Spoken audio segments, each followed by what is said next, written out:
जय श्री कृष्ण। आइए सुनते हैं माघ मास का तीसरा अध्याय। राजा ने कहा, हे ब्राह्मण भृगु, ऋषि ने मणि पर्वत पर विद्याधरों को क्या उपदेश दिया था, उन सबको जानने की मेरी बड़ी इच्छा है, सो कृपा करके मुझे सुनाएं। वशिष्ठ जी बोले, हे राजन, एक समय 12 वर्ष तक वर्षा न होने से वह सूखा के कारण प्रजा त्राही त्राही करने लगी। तप और वेद पाठ भी रुक गए। पृथ्वी पर फल फूल, अन्न और जल का पूरी तरह से अभाव हो गया। तब भृगु, जो अपने आश्रम को त्याग कर अपने शिष्यों के साथ हिमालय पर्वत पर चले गए। वहां कैलाश पर्वत के पश्चिम की ओर मणि पर्वत के नीचे के भाग में स्फटिक शिलाएं हैं। मध्य की शिलाएं नीलकंठ पक्षी के समान है। अपने एक ऐश्वर्य के कारण यह शुक्ल नीलकंठ की भांति शोभामान था। उसके नीचे स्वर्ग मेखला थी। इन छवि के कारण वह पीतांबर धारी कृष्ण की तरह सुशोभित होता था। उससे एक दिव्य ज्योति निकलकर आसपास के वातावरण को शोभामान करती रहती थी। पर्वत की कंदराओं में किन्नरियां तान उड़ाती घूमती रहती थीं। सूर्य की किरणें पड़ने पर पर्वत की शिलाओं से इंद्रधनुष के रंग की किरणें दिखाई देती थीं। इस मनोहर छवि वाले पर्वत के निचले भाग में विद्याधर अपनी पत्नियों के साथ मृदु घास पर विहार करते थे। पर्वत पर बनी रमणीय गुफाओं में संसार का त्याग कर आए हुए महात्मा दिन रात तपस्या करते थे। उस पर्वत की कंदराओं में बैठकर महात्मा रुद्राक्ष की माला हाथ में लिए महादेव जी का भजन करते थे। चारों ओर का वातावरण सुंदर एवं शांत था। झरनों से गिरने वाले जल कल कल शब्द के करके बहता रहता था। उस पर्वत की कंदरा में हाथी अपने बच्चों के साथ दिखाई देते थे।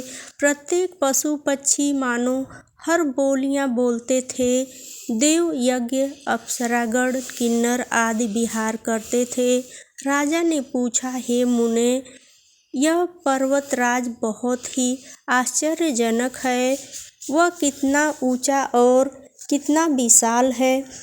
वशिष्ठ जी ने बोले, यह पर्वत 36 योजन ऊंचा है। उस पर अनेक प्रकार के वृक्ष तथा उत्तम लताएं शोभा पाती हैं। क्योंकि भृगु जी पृथ्वी पर दुर्भिक्ष पड़ जाने के कारण उस पर्वत पर गए थे, अतः उस पर्वत के वातावरण को देख अति प्रसन्न हुए। उन्होंने उसी पर निवास करने का विचार किया।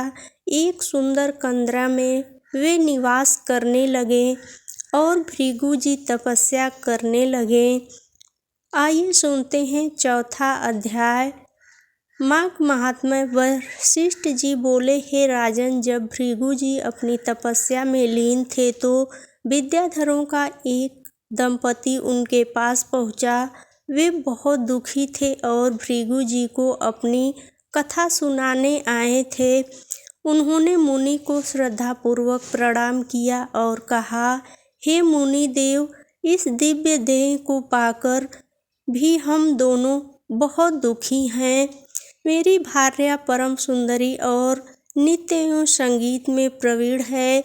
यह बीड़ा बजाने में दक्ष है। इसके बीड़ा वादन की महर्षि नारद ने भी प्रशंसा की है। संगीत के ज्ञाता इंद्र भी इससे प्रभावित हैं। भगवान महादेव भी इसकी संगीत विद्या से प्रसन्न हैं। ऐसी परम सुंदरी और गुणवती भार्या को पाकर भी मैं सुखी नहीं हूँ। कहा यह रूपवती मेरी भार्या और कहा व्याध के मुख वाला मैं इसी चिंता से परेशान एवं दुखी रहता हूँ। उस विद्याधर की बात को सुनकर चित्रकालज्ञ भृगु जी मुस्कुराकर बोले, हे विद्याधर, हर प्राणी को कर्मों के अनुसार फल प्राप्त होता है।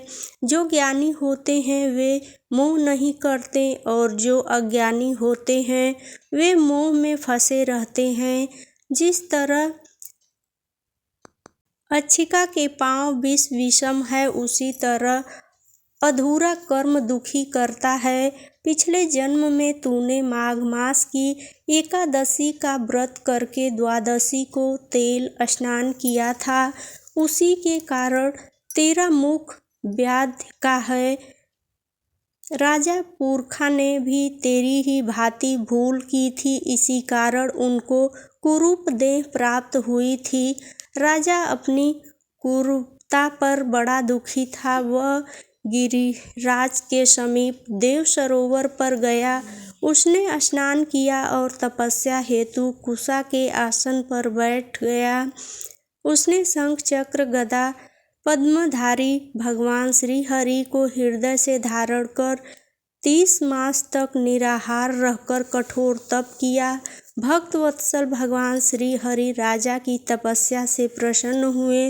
उन्होंने राजा के सम्मुख प्रकट होकर कहा, हे राजन, मैं तेरी तपस्या से बहुत खुश हुआ। इतना कह भगवान ने स्वयं अपने शंख के जल से राजा का अभिषेक किया, जिससे राजा का शरीर सुंदर हो गया। भृगु जी बोले, हे विद्याधर, यह सब तेरे पूर्व जन्म का फल है। यदि तुम वास्तव में इस रूप को त्यागना चाहते हो तो माघ मास में मणिकूट नदी के जल से जाकर स्नान करो, तब तुम अपने पहले पाप से मुक्त हो सकते हो। इस नदी के तट पर देव मुनि सिद्ध निवास करते हैं। तेरे भाग्य से 5 दिन बाद ही माघ मास प्रारंभ होगा। तू स्नान की विधि ध्यान से श्रवण कर पौष शुद्धि एकादशी से ही प्राणी को त्रिकाल स्नान निराहार रहते हुए पृथ्वी पर शयन करना चाहिए। भोग विलास त्याग कर जितेंद्रिय हो। माघ शुक्ल एकादशी तक तीनों समय भगवान विष्णु का पूजन करना चाहिए। तू भी ऐसा ही करे तो तेरा मनोरथ पूर्ण होगा। द्वादशी के दिन मैं स्वयं आकर तेरा अभिषेक करूँगा। निश्चय ही तुम कामदेव के समान सुंदर हो जाएगा। इतना कह भृगु जी ने फिर कहा, हे विद्याधर, माघ स्नान प्राणी के समस्त पापों को नष्ट करने वाला है। इसका फल तप और यज्ञ से भी श्रेष्ठ है। पुष्कर, कुरुक्षेत्र, ब्रह्मावर्त, मायापुरी, हरिद्वार, काशी, प्रयाग, सागर से संगम के 10 वर्ष तक निरंतर स्नान से जो फल प्राप्त होता है, उस प्राणी को माघ मास में केवल 3 दिन के स्नान से ही प्राप्त हो जाता है। जो स्वर्ग की कामना करते हैं वे मकर के सूर्य में स्नान करें। इससे आयु, आरोग्य रूप सुख, सौभाग्य की प्राप्ति होती है। जो नरक और दरिद्रता से भय करते हो वे सदैव माघ स्नान करते रहें। वशिष्ठ जी ने कहा, हे राजन, भगवान भृगु की इस परम पुनीत बातों को सुनकर तुम्हें माघ स्नान की महत्ता का ज्ञान हो गया होगा। ये स्नान अनेक फलों को देने वाला है। सकाम अथवा निष्काम भाव से प्राणी को चाहिए कि वह माघ में स्नान करे। उसे इस लोक में समस्त सुखों की प्राप्ति होगी और वह परलोक में भी समस्त सुख पाता है। माघ मास के स्नान से पुण्यों की वृद्धि होती है और समस्त पापों का क्षय होता है। सतयुग में तप, त्रेता में ज्ञान और द्वापर में कर्म फल देता है। उसी तरह माघ स्नान सब युगों में श्रेष्ठ फल का देने वाला है। यह स्नान समस्त वर्ण और सभी आश्रम वालों के लिए फल देने वाला है। वशिष्ठ जी बोले, हे राजन, भृगु जी के समझाने पर उन विद्याधर ने अपनी स्त्री के साथ आश्रम के पास झरने में ही विधि पूर्वक माघ स्नान किया। भृगु जी की कृपा से उसे सुंदर देह प्राप्त हुआ और उसका दुख दूर हो गया। वह कामदेव के समान सुंदर मुख वाला होकर अपनी पत्नी के साथ विहार करने लगा। तपस्या पूर्ण करके भृगु जी अपने शिष्यों सहित पर्वत से उतरकर अपने आश्रम को चले आए। हे राजन, जो इस परम पुनीत कथा को श्रवण करता है उसके समस्त मनोरथ पूर्ण होते हैं। आगे की सारी कथा सुनने के लिए प्लीज़ वीडियो को लाइक, शेयर और चैनल को सब्सक्राइब जरूर करें। आपका कोई भी राय या विचार हो, कोई भी प्रश्न हो तो कमेंट में ज़रूर पूछें। वीडियो देखने के लिए धन्यवाद।